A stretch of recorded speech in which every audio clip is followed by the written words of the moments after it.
आज इस वचन के ऊपर हम मनन करने वाले हैं वो ये है कि परमेश्वर का आत्मा किसमें वास करता है।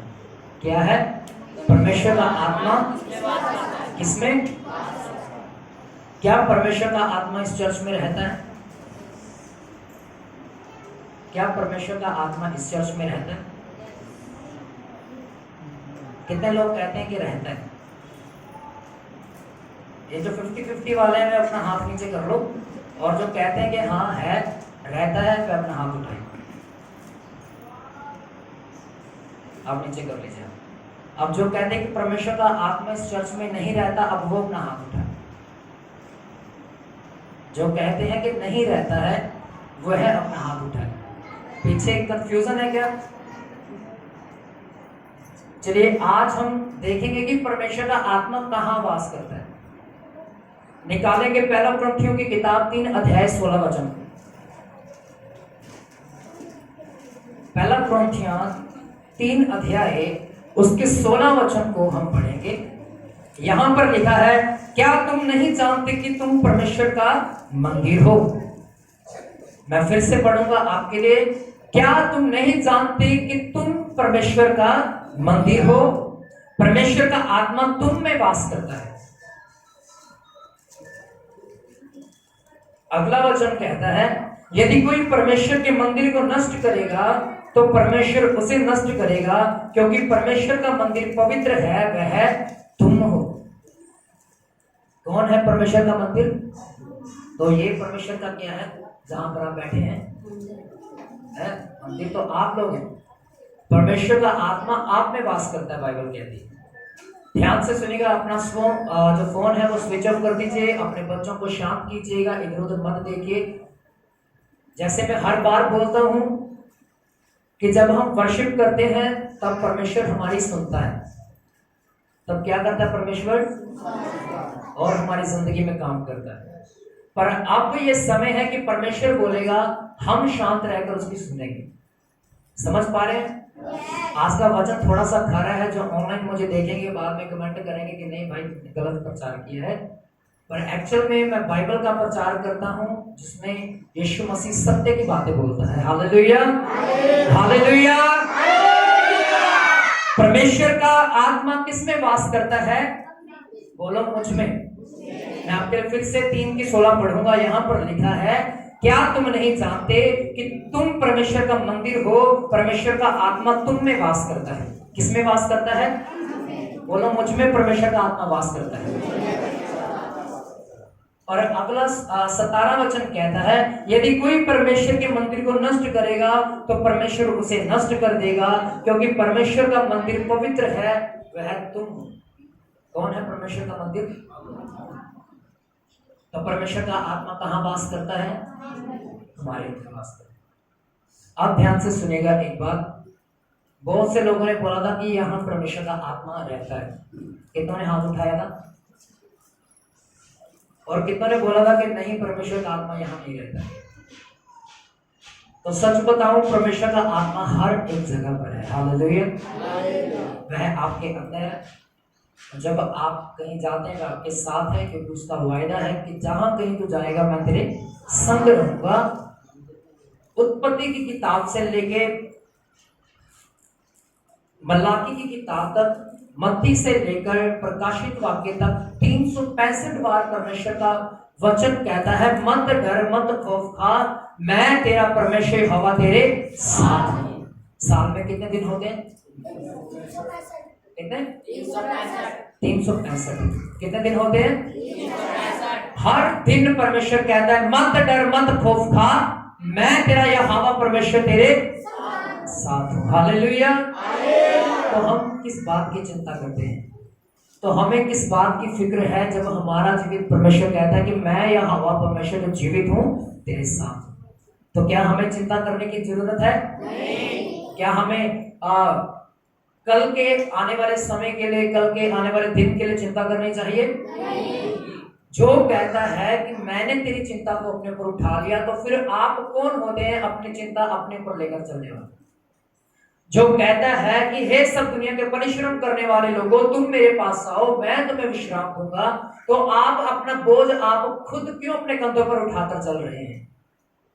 कोई कहता मेरे परिवार में ये हो रहा है, कोई कहता मेरे बच्चे नहीं मेरी मानते, कोई कहता कि मेरा घर वाला नहीं मेरी मानता, कोई कहता मेरा घर वाला व्यभिचार में फंसा हुआ है, कोई पत्नी कहती है कि आगे अपना मेरे बच्चों के लिए प्रार्थना करो, और वो उनका पढ़ाई में मन नहीं लगता है, वो पढ़ाई में ज़्यादा ध्यान नहीं देते हैं, फ़ोन ज़्यादा यूज़ करते हैं, उनके घुटने परमेश्वर के सामने नहीं टिकते हैं। फिर बहुत सारे बंदे आते हैं हमारे पास, हमारी वाइफ के लिए भी प्रार्थना कीजिए कि वो ऐसा सा काम कर रही है, वो मेरी कहने से बाहर है, वो मेरी बातों को नहीं मानती है। आप अपना बोझ जब तक आप खुद उठाएंगे, परमेश्वर आपके बोझ को उठाकर साइड पर नहीं करेगा। जब आप ये कहना शुरू कर देंगे कि परमेश्वर तूने मत्ती की किताब 11:28 में मुझे आवाज दी है कि हे दुनिया के परिश्रम करने वाले लोगों, तुम मेरे पास आओ, मैं तुम्हें विश्राम दूंगा। हालेलुया। कौन हमें विश्राम देगा? प्रभु यीशु मसीह विश्राम देगा। हालेलुया। तो क्या हमें अपना बोझ उठाने की जरूरत है? क्या हमें अपने पापों की गठड़ी उठाकर अपने सिर पर चलने की जरूरत है? नहीं। हालेलुया। मैं बहुत सारे लोगों को देख रहा हूँ जो वॉलंटियर चुने गए थे, आज ड्रेस नहीं पहन कर आए हैं। कृपया अगले संडे से आपसे अभी से एक विनम्र विनती है कि आप अपना ड्रेस पहनकर आइएगा, नहीं तो अगले संडे 100 रुपये फाइन भी साथ में लेकर आइएगा। जो लड़का है अगर उसने यूनिफॉर्म नहीं पहनी, ब्लैक पैंट नहीं है, अपना कैमल कलर की शर्ट नहीं है और टाई उसके नहीं लगी है, तो अपना 100 रुपया फाइन लेकर आइएगा साथ। और ये मजाक में नहीं है, पुलपट के ऊपर खड़ा होकर बात कर रहा हूँ, परमेश्वर की हुजूरी में बोल रहा हूँ। अगर ड्रेस नहीं पहनना है तो आप अपना शर्ट हमें वापस दे सकते हैं, जो आपके पैसे बनते हैं वो हम आपको दे देंगे और किसी और को आपकी ड्यूटी दे देंगे। ठीक है? अगले संडे से जो बहनें हैं वो अपनी ड्रेस पहन कर आएंगी। जिनको ड्रेस नहीं मिली उनकी बात अलग है, पर जिनको ड्रेस मिली हुई है वो अपनी ड्रेस पहन कर आइएगा। जो भाई है टाई लगी होनी चाहिए, शर्ट पहनी हुई होनी चाहिए और ब्लैक पैंट भी उन्होंने पहनी होनी चाहिए। समझ आ रहा है सभी को? एक हफ्ता है, 7 दिन आपके पास है, तो आप अपना अरेंजमेंट जरूर करिए। हालेलुया। तो परमेश्वर का आत्मा किसमें वास करता है? हम में वास करता है। पुराना नियम अगर हम पढ़ें तो परमेश्वर का आत्मा कहाँ वास करता था? कहाँ वास करता था? कहाँ? एक जन बोले पहले। और कोई? परमेश्वर का आत्मा कहाँ वास करता था? में। और एक आंसर आया तंबू, एक आया मंदिर, तीसरा इधर किसी को पता है भाइयों में से कि परमेश्वर का आत्मा किसमें वास करता था पुराने समय में? इधर बहनों में से किसी को नहीं पता? चलिए आज हम वचन में से जानेंगे कि परमेश्वर का आत्मा किसमें वास करता है। पहले तो हमने ये जान लिया कि परमेश्वर का आत्मा हम में वास करता है। किसमें वास करता है? हम में वास करता है। परमेश्वर का मंदिर पवित्र है, वह कौन है? हम है। हालेलुया। दूसरी बात वचन कहता, जो कोई परमेश्वर के मंदिर को नष्ट करना चाहता है परमेश्वर उसे नष्ट कर देता है। जो कोई परमेश्वर के मंदिर को खत्म करना चाहता है परमेश्वर उसे सर्वनाश कर देता है, खत्म कर देता है। हालेलुया। हमें अपनी देह को, अपने अंगों को, अपने विवेक को, अपने मन को शुद्ध रखना है, ताकि परमेश्वर का आत्मा दिन प्रतिदिन हमारे साथ वो बातें करे जो स्वर्ग में चल रही है। कहां चल रही है? स्वर्ग में चल रही है। परमेश्वर के मन को जानने के लिए, परमेश्वर के मन को परखने के लिए कि उसके मन में आपकी प्रति क्या चल रहा है, आपको एक शुद्ध मन की, एक शुद्ध विवेक की आवश्यकता है। किसकी? शुद्ध मन की। क्योंकि मत्ती की किताब 5 अध्याय में लिखा है, धन्य है वह, धन्य का मतलब होता है आशीषित है वह व्यक्ति, आशीषित है वह जन जिसका मन शुद्ध है, वह परमेश्वर को देख नहीं पाएगा। कौन देख सकता है परमेश्वर को?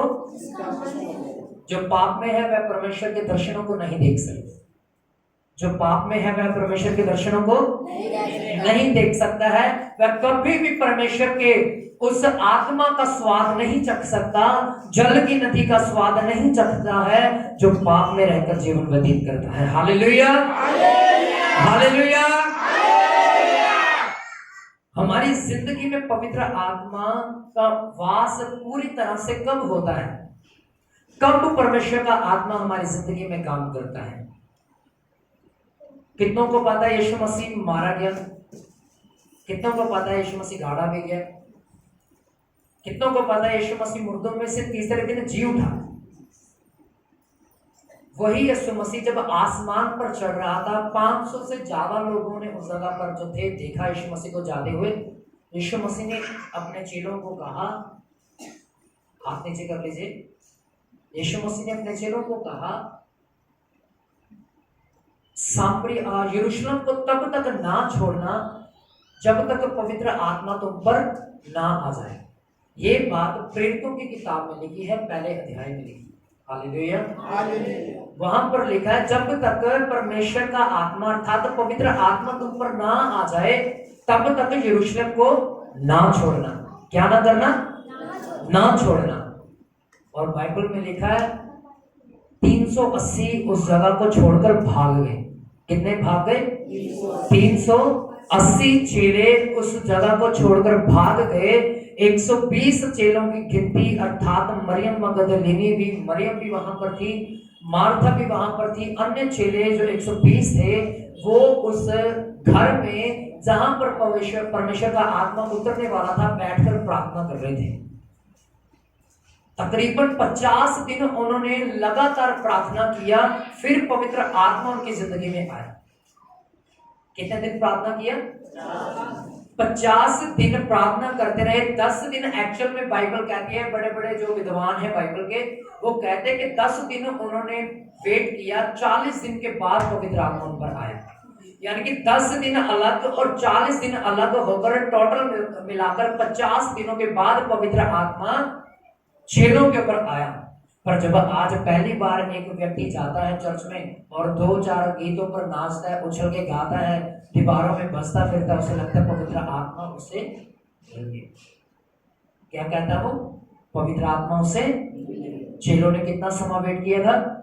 50 दिन। तो आपको एक दिन में कैसे मिल जाएगा? यीशु मसीह के चेले 50 दिन में पवित्र आत्मा हासिल कर पाए, पर आज का एक विश्वासी चर्च में जाता है, जब गिर जाता है तो उसे लगता है पवित्र आत्मा उसमें आ गया है इसीलिए मैं गिर गया। पर ऐसा कुछ नहीं है। बाइबल इस चीज को नकारती है, इस चीज को मना करती है। बाइबल कहती है कि जब तक तुम बलिदान नहीं दोगे परमेश्वर का आत्मा तुम में कभी वास नहीं कर सकता है। हालेलुया। परमेश्वर का आत्मा पुराने नियम में तंबू में वास करता था, मिलाप वाले तंबू में। बाइबल कहती है कि मूसा जब लहू को लेकर, पाप बलि को लेकर तंबू में जाता था, परमेश्वर का तेज निवास स्थान में भर जाता था। निर्गमन की किताब 40 अध्याय निकालिए, उसके 35 वचन को कोई मेरे लिए पढ़े जल्दी से। निर्गमन की किताब 40 अध्याय उसका 35 वचन पढ़िए। निर्गमन 40 की 35, 40 का 35। और बादल मिलाप वाले तंबू पर ठहर गया। आप ध्यान से सुनिएगा, बादल मिलाप वाले तंबू पर ठहर गया और यहोवा का तेज निवास स्थान, यहोवा का तेज निवास स्थान में भर गया। इस कारण मूसा उस मिलाप वाले तंबू में प्रवेश ना कर पाया। इस्राएलियों की सारी यात्रा में ऐसा होता था। इस्राएलियों की सारी यात्राओं में ऐसा होता था। अब ध्यान से सुनेगा, मैं फिर से एक बार फिर से पढ़ना इसी वचन को। 35। और बादल मिलाप वाले तंबू में ठहर गया, यहोवा का तेज निवास स्थान में भर गया। इस कारण मूसा निवास स्थान में अर्थात मिलाप वाले तंबू में जो महापवित्र स्थान है उसमें प्रवेश ना कर पाया। अब ध्यान से सुनेगा। अब आपने पढ़ा है कि परमेश्वर का आत्मा कहां पर उतरा? निवास स्थान में, मिलाप वाले तंबू में। अगर कुछ समय आप आगे उसके पढ़ेंगे तो वहां पर लिखा परमेश्वर का जो निवास स्थान था वो खाली हो गया, क्योंकि परमेश्वर वहां से जा चुका था, क्योंकि मूसा वहां से जा चुका था। परमेश्वर का आत्मा मिलाप वाले तंबू में कभी आता था, कभी जाता था, फिर से आता था, फिर से चला जाता था। पर ये तंबू एक ऐसा तंबू है जहां परमेश्वर का आत्मा एक बार आता है, कभी छोड़कर उसे नहीं जाता है। Hallelujah, hallelujah. क्योंकि बाइबल कहती है, परमेश्वर का वायदा है, मैं ना तुझे कभी छोड़ूंगा, ना ही मैं कभी तुझे त्यागूंगा। हालेलुया। और इंसान कहता है कि परमेश्वर का आत्मा मुझ में वास करता है, पर सवाल ये है, हमारा भी भाई का, बहन का भी बीते दिनों में हम डिस्कशन कर रहे थे इसी बात के ऊपर, क्या परमेश्वर का आत्मा उस व्यक्ति में वास करता है जो बपतिस्मा लेकर भी पाप करता है? क्या परमेश्वर का आत्मा उसमें वास करता है जो गालियां निकालता है? क्या जो उसमें वास करता है जहां व्यभिचार होता है? तो परमेश्वर का आत्मा, परमेश्वर का वचन क्यों कहता है कि परमेश्वर का मंदिर पवित्र है और वो तुम हो, वह तुम में वास करता है? क्या ये वचन झूठा है? इन दोनों में से कौन सी बात सच्ची है? क्या परमेश्वर का आत्मा हम में वास करता है या नहीं करता? हाँ या ना? बोलिए, करता है कि नहीं करता? क्या आप गाली निकालते हैं, गुस्सा करते हैं? मंडी वाले तो पक्का निकालते होंगे गाली, तो जो मंडी में काम करते हैं, क्योंकि गाली के बिना उनका चलता नहीं है, काम बनता ही नहीं है। फैक्ट्री वाले भी निकालते हैं, गुस्सा भी करते हैं, करते हैं कि नहीं करते? हर एक वो व्यक्ति जो इस जगह पर बैठा है, सभी को गुस्सा आता है, गालियां भी देते हैं, झूठ भी बोल देते हैं। क्या परमेश्वर का आत्मा आप में है? वचन तो कहता है परमेश्वर का मंदिर पवित्र है, और वो तुम हो। परमेश्वर तभी वास करेगा ना जब आप पवित्र होंगे। आप समझ पा रहे हैं? ये बड़ी डीप स्टडी है, ये बड़ा ही मनन करने वाला आज वचन है। अगर आप ध्यान से सुनेंगे तो आप समझ जाएंगे कि परमेश्वर का आत्मा आप में वास करता है या नहीं करता। चेलों ने 50 दिन इंतजार किया था, उस समय पाप भी बहुत कम था, फिर भी उन्हें 50 दिन लगे थे। पर आज के युग में पाप बहुत अधिक है और आखिरी चरम सीमा पर है, तब हमें कितना वेट करना पड़ेगा? हालेलुया। उसका वायदा है कि मैं तुझे कभी छोड़ूंगा नहीं, कभी तुझे त्यागूंगा नहीं। जब परमेश्वर की आत्मा, परमेश्वर का अभिषेक हमारी जिंदगी में आता है, तब बड़ा बदलाव आता है। हालेलुया। अगर आप प्रेरितों की किताब को पढ़ोगे, वहां मत्ती से लेके यूहन्ना तक अगर आप पहले पढ़ोगे, वहां पर लिखा चेलों में झगड़े होते थे। क्या होता था? चेलों में क्या होते थे?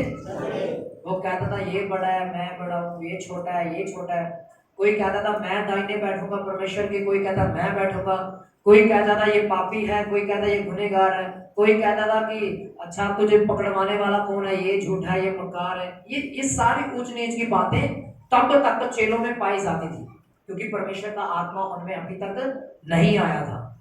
पर जैसे परमेश्वर का आत्मा, प्रेरितों की किताब 2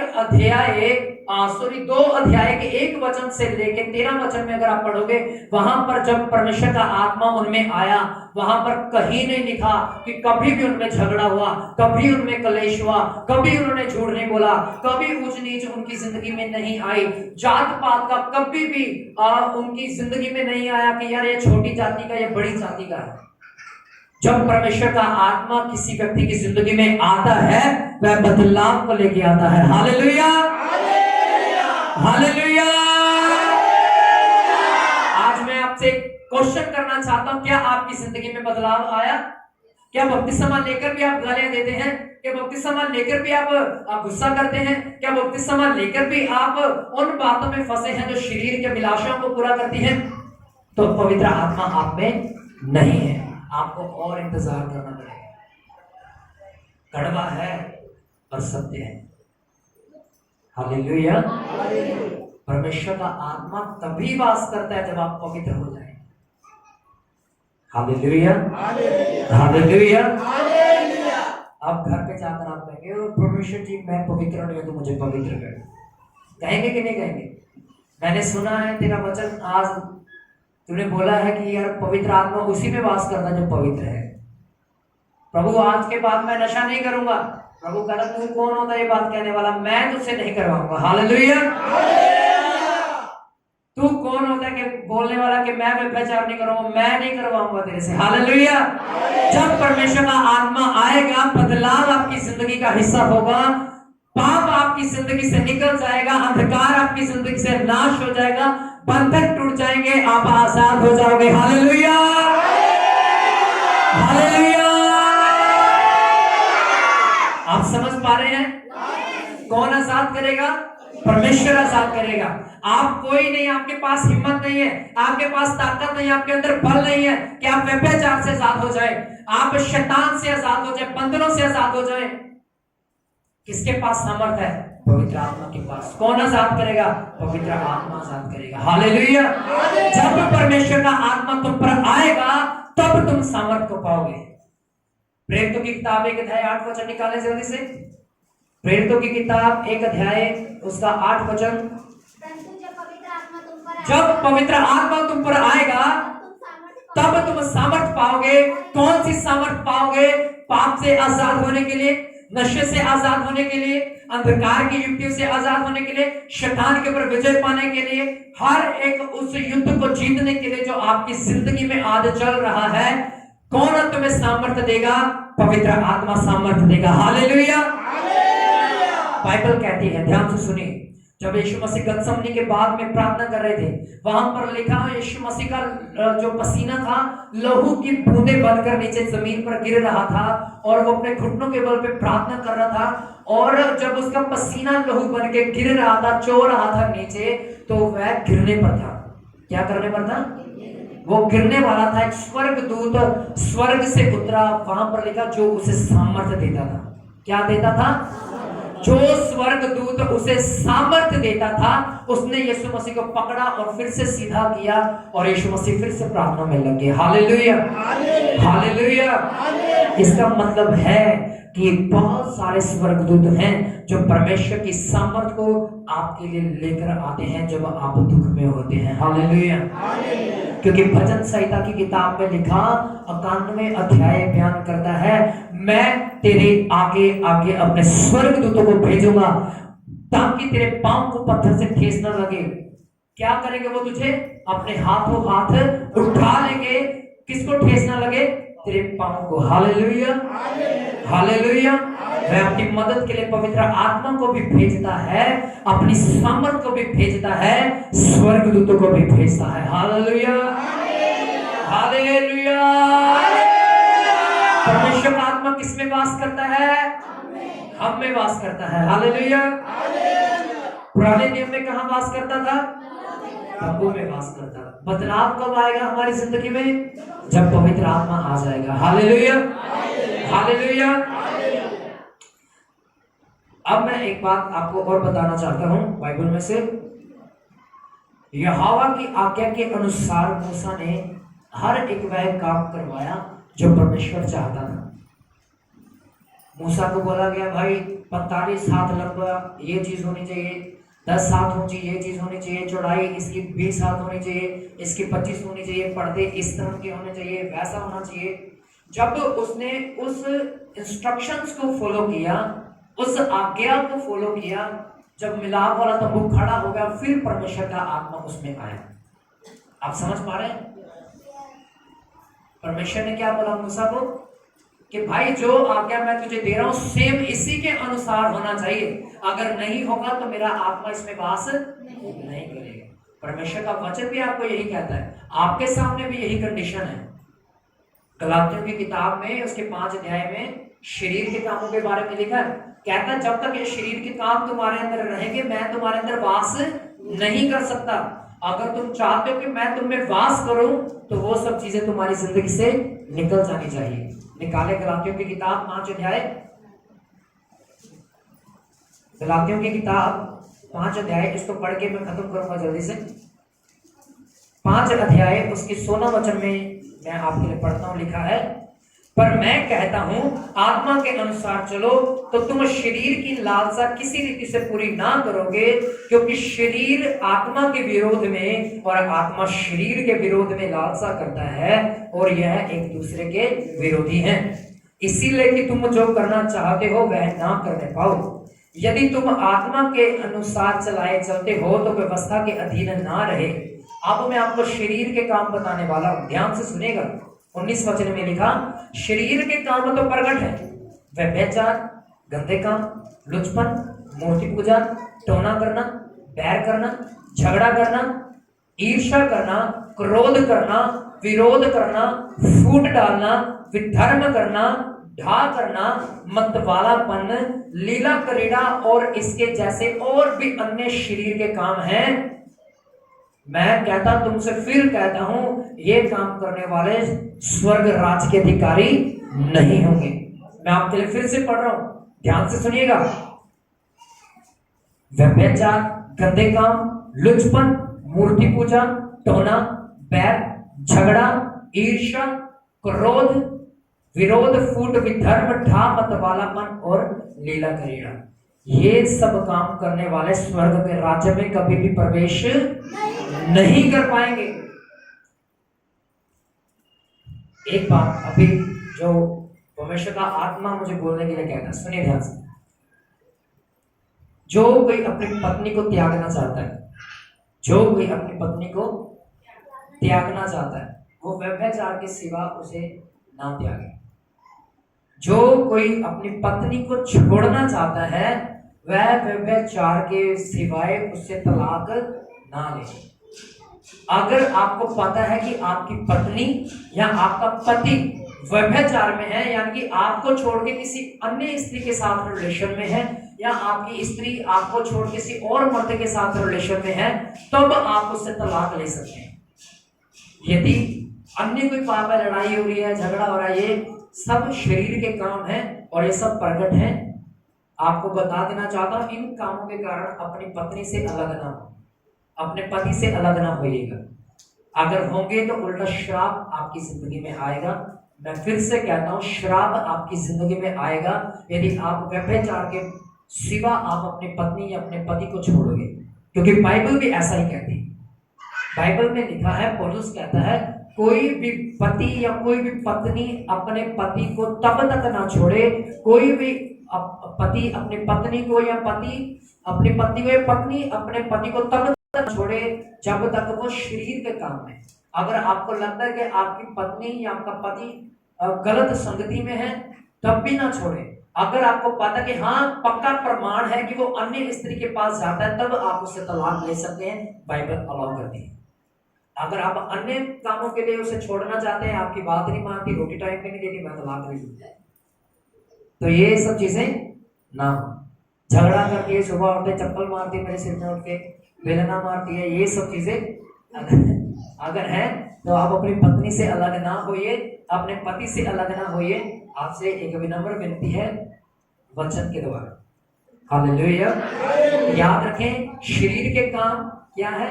गंदे काम, व्यभिचार, लुचपन, ढा करना, विरोध करना, फूट डालना, विधर्म करना, लीला क्रीड़ा और भी अन्य ऐसे काम हैं। जो कोई इन कामों में भागी होता है, वह स्वर्ग के राज्य में कभी भी प्रवेश नहीं कर सकता है। हालेलुया। सोने वाले बोलेंगे हालेलुया। जो जाग रहे हैं वह बोलेंगे हालेलुया। ऊंची आवाज से बोलेंगे हालेलुया। बोल बोल यीशु महाराज की, यीशु महाराज की हालेलुया। अब पता लग रहा है कि आप जाग रहे हैं और सो नहीं रहे। हालेलुया। अपने हथियारों को अपने अंगों को पाप के हथियार न बनाइए, पाप के गुलाम ना बनाइए। अपने अंगों को परमेश्वर के लिए युद्ध के हथियार होने के लिए सौंप दीजिए। हालेलुया। अगर आपके हाथ आपसे पाप करवाते हैं तो परमेश्वर के सामने घोषणा करें कि परमेश्वर, ये हाथ तेरे बनाए हुए हैं, तेरे द्वारा दिए गए हैं, इन्हें मैं तेरे कामों में तेरी सेवा के लिए इस्तेमाल करूंगा। आप कह सकते हैं सर? बोले कि यीशु मसीह, ये हाथ, अरे अगर मेरे हाथ में माइक है तो आपके पास तो नहीं है ना, आप तो दोनों हाथ उठा सकते हैं।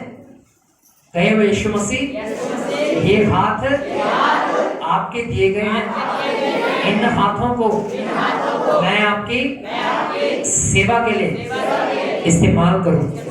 ये आंखें, ये पांव, ये कान और ये सांसें तेरे दिए गए हैं। इन अंगों को पाप के लिए नहीं बल्कि पवित्र आत्मा के लिए धर्म के हथियार होने के लिए आज से आपके सामने समर्पण करता हूँ, सौंप देता हूँ यीशु के नाम से।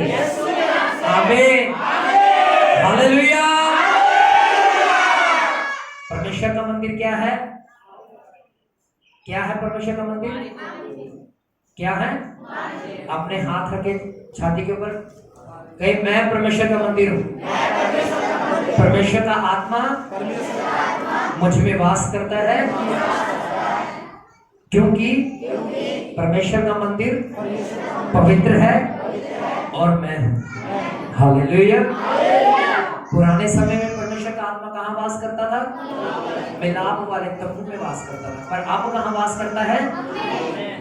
हम में भी तभी वास करेगा जब तक हम अपने अंगों को, अपने शरीर को पवित्र करके परमेश्वर के सामने बलिदान चढ़ाएंगे। और जैसे चेलों ने इंतजार किया था पवित्र आत्मा के आने का, तब ही जाके हम परमेश्वर के मंदिर बन सकते हैं। Hallelujah, hallelujah. कौन कहता आपसे गाली नहीं निकालूंगा? आधे तो कंफ्यूज है, करो कि ना करो। कहीं कहते तो निकाले बिना काम चलता ही नहीं। हालेलुया। जो कहते नहीं निकालूंगा पूरा हाथ उठाए, और जिसके हाथ में प्लस्तर नहीं हुआ वो दोनों हाथ उठाए। अंगीकार करे यीशु मसीह, आज से मैं गाली नहीं दूंगा। यीशु मसीह, आज से मैं आपकी आवाज को सुनकर चलूंगा और अपनी स्लीव को उठाकर आपके पीछे हो लूंगा। आमीन।